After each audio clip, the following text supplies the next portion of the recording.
যে নারী চলতে ফিরতে আল্লাহর দুইটি নাম পড়বে ওই নারীর কপাল খুলে যাবে। আল্লাহ পাক রব্বুল আলামিন তার রিজিকে কোনো অভাব দিবে না।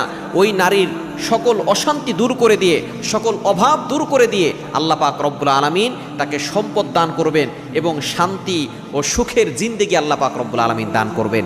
এই দুইটি আল্লাহর গুণবাচক নাম আল্লাহ পাক রব্বুল আলামিন একটি সূরার ভিতরে দিয়েছেন। এই সূরাটা আমরা সকলেই জানি, সূরাটা হচ্ছে সূরাতুল ইখলাস। এই সূরা ইখলাস এতটা ফজিলতপূর্ণ, যে ব্যক্তি একবার সূরা ইখলাস পড়ে 10 পারা কোরআন শরীফ পড়ার সওয়াব পেয়ে যায়। যে ব্যক্তি 3 বার সূরা ইখলাস পড়ে 1 খতম কোরআন শরীফ পড়ার সওয়াব পায়। কেন? এই সূরার ভিতরে আল্লাহর পরিচয় আছে। নবীজি সাল্লাল্লাহু আলাইহি ওয়াসাল্লাম যখন সকলকে আল্লাহর একত্ববাদের ঘোষণা দিল এবং আল্লাহর দিকে ডাকলো, তখন সকল কাফেররা বলল, আমাদের দেবতা তো অনেক, তোমার আল্লাহ কতজন? আল্লাহ পাক রব্বুল আলামিন সূরা নাজিল করলেন, সূরা ইখলাস।